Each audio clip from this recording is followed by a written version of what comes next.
The Dark Price of Beauty. At the Grand Opera, Mr. Satterthwaite is immediately struck by the stunning young woman whose beauty seems almost otherworldly, reminiscent of the fabled Helen of Troy.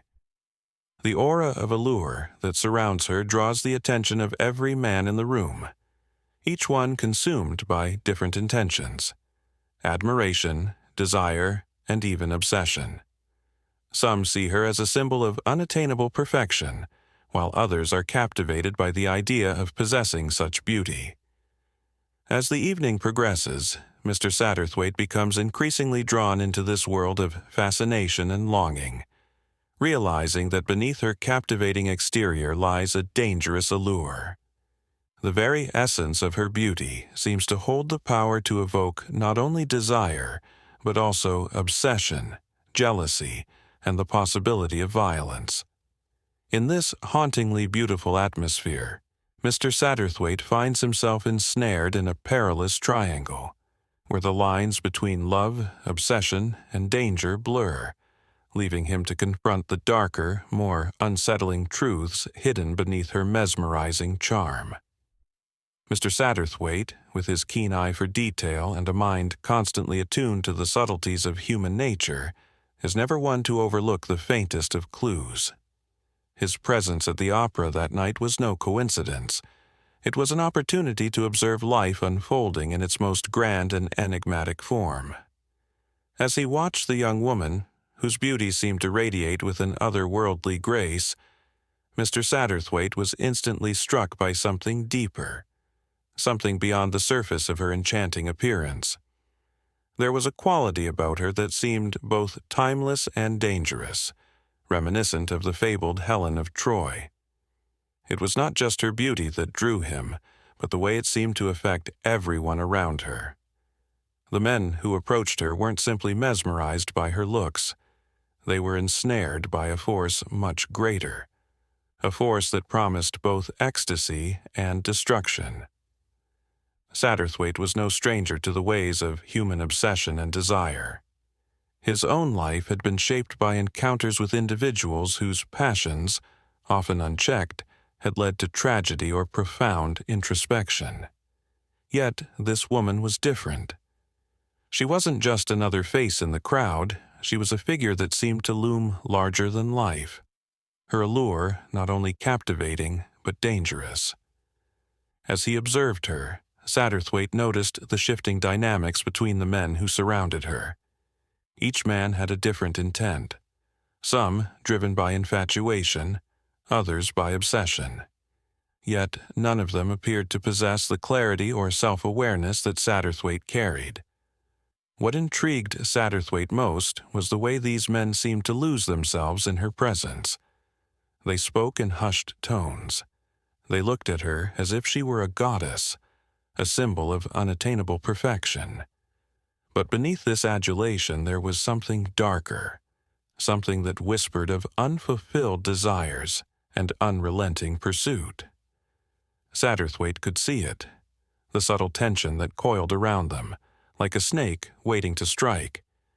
It was not simply admiration. It was the kind of hunger that could consume a man whole. The very nature of this woman's beauty seemed to carry with it a silent threat, a reminder that perfection, when idolized, can lead not only to adulation but also to devastation. As he continued to observe, Satterthwaite couldn't help but wonder what had brought these men to this point of obsession. Was it their own desires that had twisted their perceptions, or was there something inherent in the woman herself that called forth this intensity? Satterthwaite had seen such dynamics before, but this felt different. There was a unique energy to her, a sense of power that went beyond mere appearance. It was as if she held some hidden truth, a mystery that no one dared to fully unravel. In his characteristic way, Satterthwaite sought to piece together the fragments of this enigma. He understood that beauty, in itself, was never the complete story. There was always something more, something beneath the surface that people often failed to see. His mind raced, drawing connections between the men, their obsessions, and the woman who seemed to be the center of it all. He knew that this wasn't just a simple case of admiration. There was something deeper, something far more dangerous at play. What captivated Satterthwaite wasn't just the woman's beauty, but the power it wielded. It wasn't a power she exerted consciously, but rather something that seemed to radiate from her very being. He realized that her beauty wasn't just a surface-level attribute. It was something that resonated with a deeper truth, one that spoke to the hearts of those who could see beyond the superficial. And as he reflected on the scene before him, Satterthwaite knew that this truth carried consequences. The men surrounding her were not merely lost in admiration, they were consumed by an illusion of perfection. They saw her as something unreachable, something that could only exist in their dreams. But Satterthwaite understood that illusions had a way of shattering, often with devastating results. He had witnessed the ruin that such illusions could bring, obsessions that spiraled into madness, desires that ended in heartbreak, and passions that ultimately consumed the lives of those who dared to pursue them. Satterthwaite knew that beneath the veneer of beauty lay something far more complex and dangerous. The more he observed, the more he realized that this woman wasn't just a figure of admiration. She was a symbol of unattainable perfection, a mirror reflecting the darkest corners of human desire. And as he continued to watch, he couldn't shake the feeling that something ominous was about to unfold. In his quiet, contemplative manner, Satterthwaite began to piece together the threads of the story that was unraveling before him. The woman, with her beauty that seemed almost mythical, was more than just an object of admiration. She was a force, a presence that had the power to alter lives, to evoke passions, and to lead men down paths from which there could be no return. And Satterthwaite knew that it was only a matter of time before the consequences of such obsession would come to light. As he followed these thoughts, Mr. Quinn appeared, enigmatic and composed. Satterthwaite had long sensed that Quinn played a role in guiding him through the labyrinths of human nature. Now, as the mysterious figure entered the scene, Satterthwaite realized that Quinn's presence was more than coincidental. The enigmatic man seemed to have an uncanny understanding of the unfolding drama. He offered no answers, only silent guidance, leaving Satterthwaite to confront the unsettling truths on his own. In the end, Mr. Satterthwaite was left with more questions than answers. The young woman's beauty, legendary as it was, had drawn him into a world of hidden dangers and unfulfilled desires. The men who surrounded her were mere echoes of their own obsessions, lost in a maze from which there was no escape. And as Satterthwaite pondered the price of such perfection, he knew that the mystery of beauty and desire was one that could never be fully unraveled. Certainly. Here's a longer, more detailed and engaging paragraph expanding on the dangerous triangle in a human-written style, consisting of approximately 2,000 words. The dangerous triangle. Mr. Satterthwaite observed the young woman with growing fascination, his attention drawn to her like a moth to a flame. There was something about her, something almost mythic. Her beauty wasn't merely striking, it was legendary, evoking memories of the timeless allure of Helen of Troy. The men who surrounded her weren't merely entranced, they were ensnared, each driven by their own desires, whether they were conscious of it or not. One man, in particular, stood out. His gaze lingered on her with an intensity that bordered on obsession. There was a hunger in his eyes, a need that seemed to grow darker with each passing moment. His infatuation wasn't born from admiration but from something far more dangerous, a craving that threatened to consume him entirely. Beside him was another figure, seemingly more restrained, more controlled. Yet, beneath his composed exterior, there was an undercurrent of something equally dangerous. His quiet demeanor and gentlemanly facade belied a simmering intensity that wasn't entirely hidden from Mr. Satterthwaite's keen eye. The contrast between these two men, the one outwardly passionate and the other reserved but no less dangerous, created a tension that was impossible to ignore. Mr. Satterthwaite couldn't help but wonder what lay beneath their facades, what dark secrets or twisted desires were hidden from the world. The triangle that began to form around this young woman wasn't one of simple admiration or desire, but something far more perilous. It was a dangerous mix of obsession, longing, and possessiveness. Each man saw the woman through his own distorted lens, their feelings intertwined in a web of competition and jealousy. The woman herself seemed oblivious to the impact her presence was having, caught up in her own world of charm and grace. But Mr. Satterthwaite could see the growing tension, the subtle undercurrents that hinted at something much more destructive. As the evening wore on, the atmosphere around them became increasingly charged. Conversations became stilted, glances turned into glares, and what had once been a room full of admirers began to resemble a battlefield of unspoken emotions. Mr. Satterthwaite, always the keen observer, couldn't help but wonder which of these men would be the first to lose control. There was a fine line between desire and obsession, between love and possession, and it was clear that one of these men was teetering dangerously close to crossing it. The woman, unaware of the storm brewing around her, moved gracefully from group to group, unaware of the fire she was igniting in the hearts of those who watched her. Her beauty was not just her gift, but perhaps her curse. Mr. Satterthwaite, ever the observer of human nature, began to realize that this triangle wasn't just about love or desire. It was about the dangerous allure of perfection itself.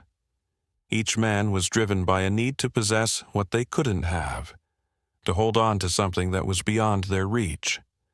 The tension continued to build, and Mr. Satterthwaite could feel the stakes growing higher with each passing moment. He began to sense that one wrong word, one hasty action, could spiral everything into chaos. The quiet, reserved man, who appeared so composed, began to show cracks in his facade, his restraint slipping as his obsession grew stronger. The passionate man, who had worn his emotions on his sleeve, seemed to harden, his obsession turning into something far darker and more dangerous. In the center of it all, the young woman remained unaware of the danger surrounding her. Mr. Satterthwaite wondered how long she could remain so oblivious. The danger was real, and it was only a matter of time before someone lost control. Mr. Quinn, the enigmatic figure who had been quietly observing the scene, seemed to sense the peril as well. His presence wasn't just one of curiosity, it was one of caution. Mr. Quinn had a knack for navigating the darkest corners of human nature, and he was surely aware of the storm that was brewing. As Mr. Satterthwaite contemplated the dangerous triangle before him, he knew that he had to tread carefully. One wrong move could ignite a chain of events that might lead to violence, betrayal, or worse. The allure of beauty was a powerful force, but it was also a double-edged sword. Mr. Satterthwaite couldn't help but reflect on how dangerous it could be to become too entangled in such obsessions. The triangle was not just a metaphor for love and desire. It was a symbol of the darker, more destructive forces that lay beneath the surface of human nature. Mr. Quinn, ever the enigma, remained a silent observer, but his presence loomed larger with each passing moment.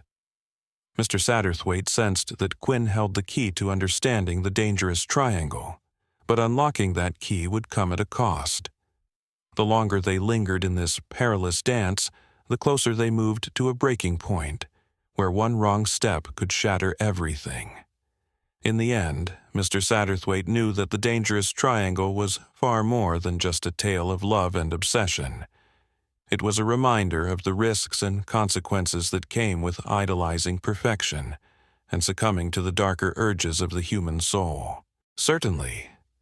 Here's a bold, engaging, and lengthy paragraph describing Mr. Quinn's intervention in a human-written style. Mr. Quinn's intervention. As the evening wore on, the tension in the air grew heavier, and Mr. Satterthwaite couldn't shake the feeling that something, or someone, was about to tip the fragile balance that had been struck between the three men. It wasn't simply the dangerous triangle of obsession and desire that concerned him. It was the looming presence of Mr. Quinn, whose quiet yet undeniable aura seemed to fill the room. There was something about Quinn that suggested he was not merely an observer of life's mysteries, but someone who possessed an uncanny ability to steer events toward their inevitable outcomes. Mr. Satterthwaite had learned long ago not to underestimate Quinn's influence, and as the night progressed, he knew deep down that Quinn's intervention was inevitable. The young woman continued to weave through the gatherings, unaware of the turmoil surrounding her. Yet, even in her graceful oblivion, her beauty acted like a magnet, drawing the attention of everyone in the room. The passionate man, now barely able to conceal his growing desperation, was visibly agitated. His earlier composure had entirely unraveled, replaced by a manic intensity that couldn't be contained. The quiet man, who had once seemed composed, now radiated a quiet, brooding intensity. It was as though the weight of his unfulfilled desires was pressing down on him, and every passing second only heightened his internal conflict. Mr. Satterthwaite watched the unfolding drama with a mixture of fascination and apprehension. He had seen enough of human nature to understand that when passions run unchecked, the results are rarely anything but destructive. And yet, there was something different about this night, something that suggested an unseen hand was at work. It was a sensation he had learned to trust. Mr. Quinn was here, and the intervention he had been expecting was drawing near. Then, almost as if summoned by his thoughts, Mr. Quinn appeared. It was as though he had materialized from the shadows, his presence both unexpected and inevitable. Mr. Satterthwaite could feel the shift in the atmosphere the moment Quinn entered the room. The tension seemed to deepen, but there was a strange calmness to Quinn, an air of quiet confidence that set him apart from the chaos. He moved with purpose, yet his gaze remained steady, as if he could see through the very fabric of the tangled emotions around him. Quinn approached the passionate man, who was now visibly trembling, his eyes reflecting a desperate yearning. Without a word, Quinn placed a gentle hand on the man's shoulder, a gesture that seemed almost impossibly calming. The passionate man looked up, his gaze locking with Quinn's, and for the first time there was a flicker of recognition. An understanding of sorts, though neither man spoke of it. There was a quiet exchange, as if Quinn could channel the very turmoil within the man and calm it with a mere touch. The man's desperation, though still present, seemed to waver, as if it were losing some of its power over him. Meanwhile, Quinn turned his attention to the reserved man, who had been observing everything from the edges of the room. His face was unreadable, but there was a restlessness in his eyes, as though the tension had begun to crack through his meticulously constructed facade. Quinn studied him with a calm, penetrating gaze, as if he could see the inner turmoil that the man himself had been unable to confront. Slowly, Quinn approached, his presence now undeniable. The reserved man shifted uncomfortably, but Quinn didn't look away. "You've been waiting, haven't you?" Quinn's voice was soft, but laced with an unmistakable authority. The man didn't respond immediately, but his body language betrayed him. It was clear he had been trying to control something deep within, something Quinn seemed to understand better than anyone else in the room. "Let it go," Quinn urged gently. "Let it all go." The reserved man closed his eyes, as if struggling against some invisible force. For a moment, there was a stillness, an almost reverent silence. Then, with a heavy exhale, he let it go. The years of restraint, the emotions he had buried beneath his stoic exterior. A subtle tremor ran through his frame, but when he opened his eyes, there was a newfound clarity. His obsession, his longing, everything that had driven him, had lost some of its grip on him. Mr. Satterthwaite watched the interaction unfold, his mind racing. There was something eerily familiar about Quinn's presence, something that hinted at a greater purpose. He had always believed that Quinn held the key to understanding life's mysteries, but now it seemed Quinn had become an active participant in them. Finally, Quinn turned his gaze to the young woman, who had remained unaware of the transformation occurring around her. She continued to move through the room, unaware of the storm that had been brewing around her. Quinn watched her for a moment, as if gauging the impact of her beauty on the men before him. Then, with a small, knowing smile, he approached her. "Miss," Quinn said gently, his tone calm but firm, "you must be cautious. Beauty, as rare and splendid as it is, often carries a price far greater than one anticipates." The woman, still unaware of the danger she had unwittingly unleashed, tilted her head, her expression one of polite curiosity. But there was something in Quinn's voice, a warning, a recognition of a truth she couldn't yet comprehend. Mr. Satterthwaite watched the interaction closely, noting how Quinn's words seemed to cut through the noise of the evening with surgical precision. There was an undeniable gravity to Quinn, a presence that seemed to force the room into silence. And as Mr. Satterthwaite observed, he began to understand that Quinn's intervention wasn't just about calming the chaos.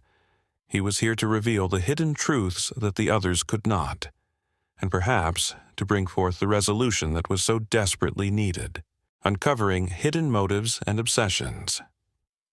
As the night progressed, Mr. Satterthwaite couldn't help but feel that beneath the surface of polite conversation and refined charm, there lay hidden motives and obsessions that were now threatening to unravel the delicate tapestry of their interactions. The men around him, though outwardly composed, wore masks of varying complexity, each harboring desires and dreams that they dared not fully confront, let alone admit to others. In the glow of the opera's dim lights, these unspoken emotions seemed to fester and boil beneath the surface, ready to explode at the slightest provocation. Mr. Satterthwaite had always prided himself on his ability to read people, to glimpse the subtle hints that most would overlook. It was his gift, one that had saved him from many potential dangers.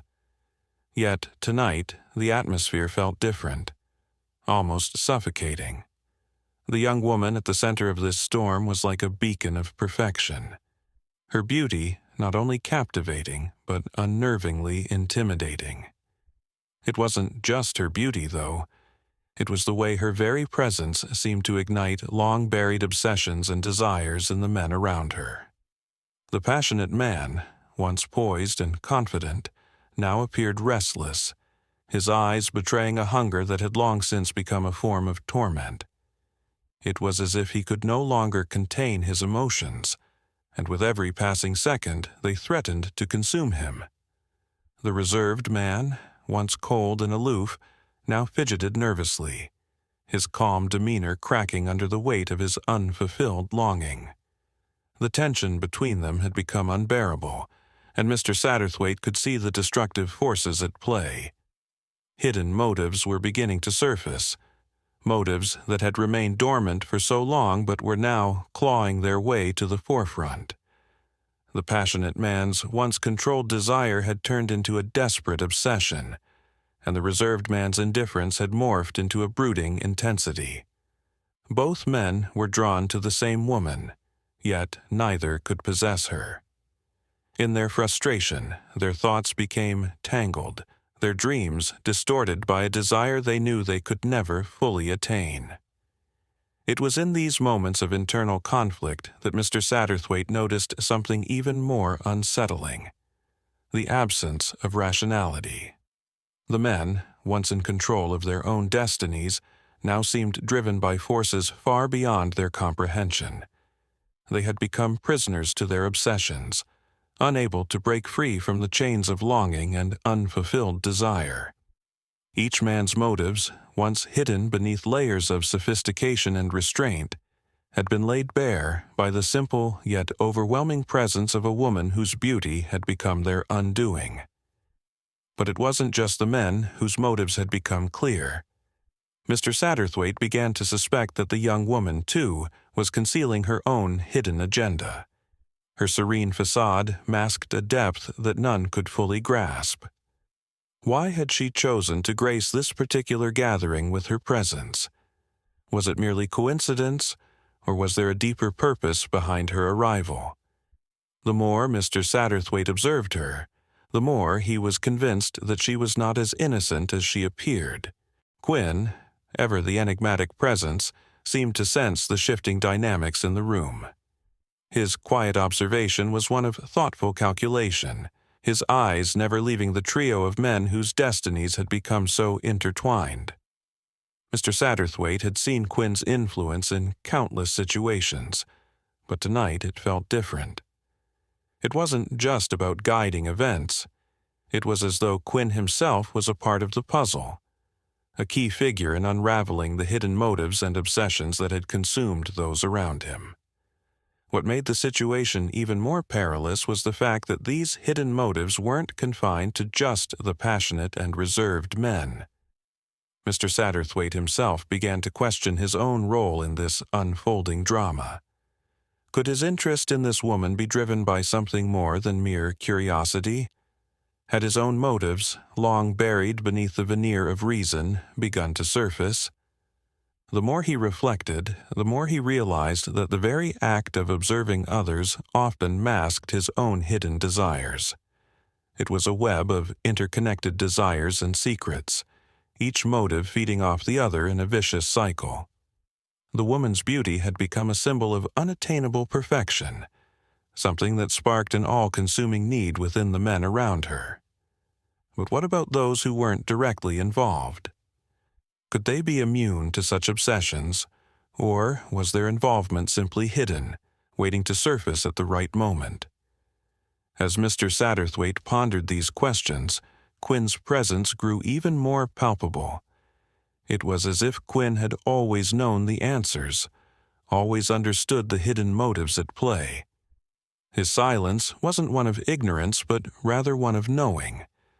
He wasn't there to reveal all the answers, but to gently guide Mr. Satterthwaite toward uncovering them himself. Quinn had an uncanny ability to draw out the truth from even the most reluctant of individuals, and tonight he seemed more purposeful than ever. The opera continued, the room becoming heavier with the weight of unspoken truths and desires. The passionate man, once restless, now appeared exhausted, his obsession having taken a toll on his once vibrant spirit. The reserved man, who had seemed distant and removed, now stood on the brink of something, an awareness that could no longer be ignored. The woman, unaware of the storm she had sparked, moved gracefully through the gathering, her presence both a source of fascination and despair. Quinn, however, remained untouched by the chaos, his calm and steady demeanor acting as a guiding light amidst the darkness. He knew that the true danger lay not in the surface of things, but in the hidden, the motives and obsessions that could destroy even the most composed of individuals. In that moment, Mr. Satterthwaite knew that Quinn's intervention wasn't just a stroke of chance. It was a necessary force, one that would ultimately help unravel the tangled web of hidden motives and obsessions that had ensnared them all. And as the night wore on, he couldn't help but wonder what other truths Quinn might reveal before the curtains finally fell. The price of beauty. There was something hauntingly mesmerizing about the young woman's beauty, the kind of allure that seemed to transcend mere physical appearance and touch the very core of desire itself. It wasn't just her flawless features or the captivating grace with which she carried herself. It was as though her beauty shimmered with an almost ethereal quality, stirring the deepest longings in those who beheld her. Yet, Mr. Satterthwaite couldn't shake the feeling that this mesmerizing perfection came at a cost, one far greater than mere admiration. As the evening wore on, the men around her grew increasingly restless, each one wrestling with their own obsessions and desires, unable to escape the gravitational pull of her beauty. But Mr. Satterthwaite couldn't help but wonder, what was the true price these men, and even himself, were willing to pay for such enchantment? The answer began to reveal itself in subtle, unsettling ways. For the passionate man, it was the torment of unfulfilled longing, a desire so all-consuming that it began to erode his very sense of self. His pursuit became an unrelenting cycle of despair, his obsession driving him further into isolation. The beauty that had once sparked his dreams now seemed like a cruel mirage, forever out of reach, leaving him hollow and lost. His once vibrant spirit had dimmed, replaced by the painful awareness that he could never possess what he so deeply desired. For the reserved man, the cost of beauty lay in the destruction of his tranquility. His cool, composed facade, once a source of pride, began to crumble under the weight of his own yearning. The silence that once defined him now felt like a prison, his thoughts consumed by the unattainable ideal that had taken root in his mind. The beauty that once fascinated him became a relentless reminder of his isolation, his detachment turning into a gnawing bitterness that could no longer be ignored. But it wasn't just these two men who were paying the price. Mr. Satterthwaite himself began to question his own role in this unraveling tragedy. Could it be that his fascination with this woman wasn't driven solely by curiosity or admiration? Was he, too, being consumed by a desire that could only lead to his own downfall? The more he reflected, the clearer it became that the price of beauty wasn't confined to the passionate or the reserved. It touched everyone who dared to gaze upon it. Even the woman herself seemed unaware of the devastating effect her beauty had on those around her. To her, it was simply a part of who she was, something natural and unquestionable. Yet, Mr. Satterthwaite could see how this unattainable perfection had become both a shield and a trap. She was unaware of the invisible chains she had forged, chains that bound the men to their futile pursuits and the relentless pursuit of something they could never grasp. Quinn, ever the enigmatic figure, observed from the periphery, his gaze calm and detached. It was as though he saw things in a way none of the others could. Where others saw only beauty, Quinn saw the cost, the toll it exacted on those who fell under its spell. To him, beauty wasn't something to be admired. It was a force that could destroy, leaving only the hollow remnants of those who had been consumed by it. Beauty, Quinn had once said, is a siren's song. It lures us, enchants us, and ultimately it drowns us.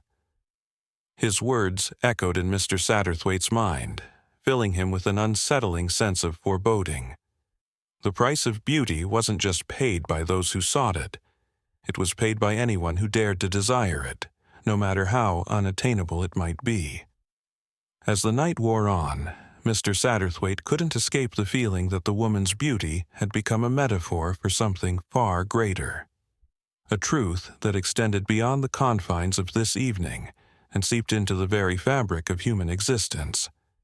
Every glance, every stolen moment, revealed more of the cost of beauty, a cost that seemed to be both unavoidable and unspeakable.